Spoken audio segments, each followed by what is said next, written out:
అంటే వాళ్ళని ఇన్స్పైర్ గా తీసుకొని మీరు సెటిల్ అవ్వాలనుకుంటున్నారు. అవును. సో మేము కూడా, సో నాకు కూడా ప్లానింగ్స్ ఉన్నాయి, యూకే వెళ్ళి అక్కడ సెటిల్ అయిపోవడానికి ఉన్నాయి. సో ఇక్కడ వచ్చి ఇక్కడ నేను లెస్బియన్గా ఎప్పుడయ్యా ఇక్కడ కూడా మాకు కొన్ని గ్రూప్స్ ఉంటాయి, మాకు కొన్ని వాట్సాప్ గ్రూప్స్ ఉంటాయి, కానీ డైరెక్ట్గా మీట్ అవ్వం మేము, డైరెక్ట్గా మీట్ అవ్వం. సో దానిలోని లెస్బియన్స్లో ఉన్న వాళ్ళు అయితే హైయర్ పొజిషన్లో వాళ్ళు కూడా ఉన్నారు, హైయర్ డెసిగ్నేషన్స్లోనే ఒక డైరెక్టర్స్ ఉంటారు, ఒక చైర్పర్సన్స్ ఉంటారు. సో అట్లానే ఉన్నారు. కానీ ఈ లెస్బియన్లోనే నాకు ట్విస్ట్ ఏమనిపించింది, పెళ్ళైన వాళ్ళు ఆడవాళ్ళు ఉంటారు కదా, సో వాళ్ళు కూడా ఫీలింగ్స్ ఉన్నాయి అని వాళ్ళు కూడా ఉన్నారు లెస్బియన్గానే. ఒక హస్బెండ్తోని ఉండి, సో తనకు కూడా తను ఇంట్లో వాళ్ళ ప్రెషర్ వల్ల చెప్పుకోలేకపోయి అబ్బాయితో మ్యారేజ్ చేసుకుంది. ఇప్పుడు ఏంటి చాలా మంది ఓపెన్ అప్ అవుతున్నారు. సో ఇప్పుడు కూడా ఓపెన్ అప్ అయ్యి ఇప్పుడు కూడా చాలా మంది వస్తున్నారు మీ దగ్గరగా. మా దగ్గరికి కాదు, మా గ్రూప్ లోనే జాయినింగ్ అవుతారు. మా గ్రూప్ అంటే అక్కడ ఆల్ ఓవర్ ఇండియా మెంబర్స్ అందరూ ఉంటారు. సో ఢిల్లీ నుంచి ఉంటారు, జమ్మూ నుంచి ఉంటారు, తమిళనాడు, చెన్నై అందరి దగ్గర వాళ్ళు కూడా జాయినింగ్ అయ్యి. అంటే జనాలకు తెలియదు కానీ లెస్బియన్స్ అంటూ ఉన్నారు, చాలా మంది ఉన్నారు. సో మాకు ఎట్లా ఉంటుంది, ఎవ్రీ సాటర్డే సండే మేము ఒక గూగుల్ మీట్ పెట్టుకుంటాం, వర్చువల్లోని ఇంటరాక్షన్ పెట్టుకుంటాం. అప్పుడు నాకు తెలిసింది మన హైదరాబాద్లోని కూడా 5% లెస్బియన్స్ ఉన్నారు. మ్యారీడ్ కపుల్స్ కూడా ఉన్నారు, దానిలోనే మ్యారీడ్ కపుల్స్ ఉన్నారు. తన మ్యారీడ్ లైఫ్లోని కూడా హ్యాపీగా లేరు, సో పిల్లలు ఉన్నారు. సో ఇట్లా ఉన్న వాళ్ళు ఉన్నారు. ఈ లెస్బియన్లోనే నాకు ఇంకొక ట్విస్ట్ అంటే ఏంటి, పిల్లలు ఉన్నారు, హస్బెండ్కి డివోర్స్ ఇచ్చుకొని కూడా ఇట్లా అయిన వాళ్ళు కూడా ఉన్నారు, వచ్చిన వాళ్ళు కూడా ఉన్నారు. సో ఉన్నారు, హైదరాబాద్లో ఉన్నారు. ఓకే, ఇప్పుడు ట్రాన్స్జెండర్స్కి మీకు ఏంటి డిఫరెన్స్ అసలు? ట్రాన్స్జెండర్స్కి నాకేం డిఫరెన్స్ ఉంది, సో నేను అన్ని లీగల్ ప్రొసీజర్స్గా వెళ్ళాను. నేను ప్రతిదీ హార్మోన్స్ రిప్లేస్మెంట్ థెరపీగా వెళ్ళి హార్మోన్స్ 1 year అబౌవ్ నేను వాడాను. ప్రతి సర్జరీస్, ఎవ్రీ సర్జరీ నేను చేసుకున్నాను. అమ్మాయిగా ఉండాలని అన్ని సర్జరీ చేసుకున్నాను. కానీ నేను అమ్మాయి అనుకున్నాను కాబట్టి కదా నేను అమ్మాయిగా మారాను కదా. నేను ట్రాన్స్జెండర్గా అనుకుంటే సర్జరీస్ ఇంపార్టెంటే కాదు కదా. అదే సర్జరీ అయితే మీ చాయిస్, మీరు ఫైనాన్షియల్గా స్ట్రాంగ్ అయితే వెళ్తారు, లేకపోతే లేదా. అదే మొత్తం ఈ సర్జరీస్ అంటే చాలా ఎక్స్పెన్సివే కదా. సో అది చాయిస్, మనం ఎవ్వరికి బలవంతం పెట్టాం. సొసైటీ ట్రాన్స్ అని అంటది కదా చాలా వరకు. సొసైటీకి ఎట్లా ఉంది, ఇప్పుడు సొసైటీలోని ఒక అబ్బాయి అమ్మాయిగా మారాడని అదే తెలుస్తుంది, కానీ అది ఎందుకు మారుతారో ప్రొసీజర్ అన్ని తెలియదు కదా జనాలకి.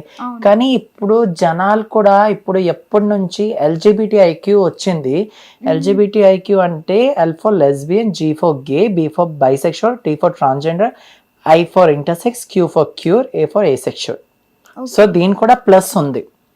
సో లెస్బియన్స్ అయితే 2 సేమ్ సెక్స్ మ్యారేజెస్ చేసుకోవచ్చు, దానికంటారు హోమోసెక్షువల్ అంటారు. సో గేస్ అంటే 2 అబ్బాయిలు పెళ్లి చేసుకోవచ్చు, అబ్బాయిలో 2 అబ్బాయిలు చేసుకోవచ్చు. ఆ అబ్బాయిలోని కూడా ఎట్లా ఉంటారు, ఒక అబ్బాయి వైఫ్ ఉంటుంది, ఒక అబ్బాయి హస్బెండ్ ఉంటారు. సో తను కూడా ఫీమేల్ అట్రాక్ట్ చేసుకోవచ్చు గేస్ లోనే ఒక అబ్బాయి. సో బైసెక్షువల్ అంటే ఏంటి, తనకి అబ్బాయి మీద కూడా ఫీలింగ్ వస్తుంది, అమ్మాయి మీద కూడా ఫీలింగ్ వస్తుంది, దానికంటారు బైసెక్షువల్ అంటారు. T4 అంటే ట్రాన్స్జెండర్స్ అంటే తన బాయ్ టు గర్ల్ చేంజ్ అవుతారు, గర్ల్ టు మేల్ కూడా అయిన వాళ్ళు కూడా ఉన్నారు, ఫిమేల్ టు మేల్, దానికంటారు ట్రాన్స్జెండర్. ఇంటర్సెక్స్ అంటే చిన్నప్పుడు తన బాడీ మొత్తం బేబీ బాయ్గా బాగున్నాయా, తనకి జెనిటల్స్ ఉంటాయి కదా, అదే ఫిమేల్ జెనిటల్స్ ఉంటాయి, దానికంటారు మొత్తం ఇంటర్సెక్స్ బేబీస్ అంటారు. ఫిమేల్ బేబీస్ ఉంటాయి కదా ఫిమేల్గా, వాళ్ళ జెనిటల్స్లోనే ప్రైవేట్ మేల్ జెనిటల్స్ ఉంటాయి, సో దానికంటారు ఇంటర్సెక్స్ అంటారు. Q4 అంటే క్యూర్, సో వాళ్ళు అబ్బాయిగా కూడా ఫీల్ అవ్వచ్చు, అమ్మాయిగా కూడా ఫీల్ అవ్వచ్చు. ఏ సెక్షువల్ అంటే వాళ్ళకి ఏం ఫీలింగ్స్ ఏమి ఉండవు. ఇప్పుడు మీరు ఇంత ఎడ్యుకేషన్ చేశారు కదా, వీటన్నిటికి ఎవరు సపోర్ట్ చేశారు మరి మీకు? మా మమ్మీ సపోర్ట్ చేసింది, నాకు గవర్నమెంట్ కూడా సపోర్ట్ చేశారు. నాకు అన్ని చిన్నప్పటి నుంచి నేను చాలా బ్రైట్ స్టూడెంట్ అని చెప్పాను కదా, నాకు స్కాలర్షిప్స్ బట్టి నాకు ఎడ్యుకేషనే కంప్లీట్ అవ్వాలి అంది.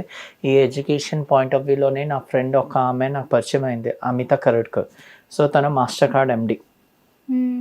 సో తను చూసినప్పుడు నాకు ఒక హోప్ నాకు స్టార్ట్ అయిపోయింది. ఓకే, తను అంత మంచిగా లైఫ్ దిద్దుకుంటే నేను ఎందుకు దిద్దుకోలేను. She also transformer. She also transformer.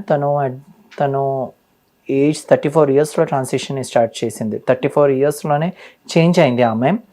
So అప్పుడు తను చేంజ్ అయినప్పుడు నాకు అర్థమైంది ఆమె అంత మంచిగా లైఫ్ దిద్దుకుంటే నేను ఎందుకు నైస్ 26 నేను 26 ఇయర్స్లో all surgery done.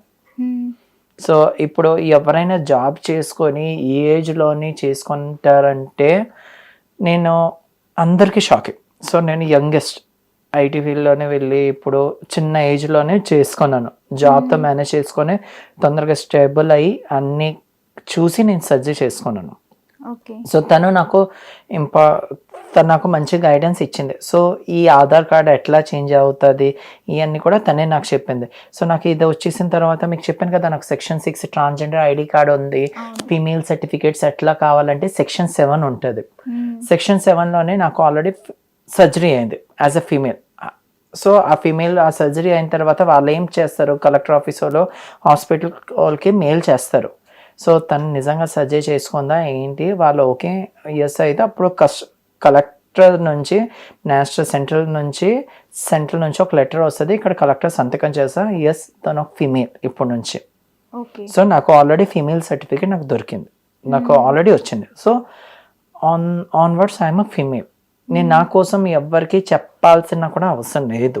I'm a trans woman, I'm a transgender. Even నాకు తెలిసింది నాకు ఇన్ని సంవత్సరాల్లోనే ఒకటి నేను తెలుసుకున్న బిహేవియర్ ఇంపార్టెంట్. మనుషులతోని మనం ఎట్లా బిహేవియర్ చేస్తారు వాళ్ళు కూడా అట్లానే బిహేవియర్ ఇస్తారు. సో నువ్వు ట్రాన్సా అమ్మాయి ఈ అనవసరం, బిహేవియర్ ఇంపార్టెంట్. ఇది ఒకటి నేను నేర్చుకున్నాను అంతే. ఓకే.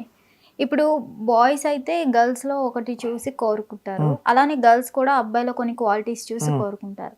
మరి అమ్మాయిలు కాబట్టి మీరు ఒక అమ్మాయిని కోరుకుంటారు కాబట్టి ఎలాంటి క్వాలిటీస్ చూసి? నాకు వచ్చిన అమ్మాయి అయితే చాలా అర్థం చేసుకున్న అమ్మాయి రావాలని అనుకున్నాను.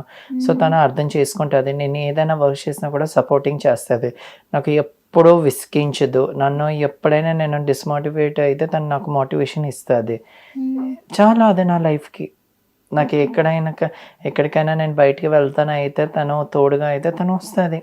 అసలు ఇంటర్ కోర్స్ అనేది ఎలా జరుగుద్ది ఒక అమ్మాయికి?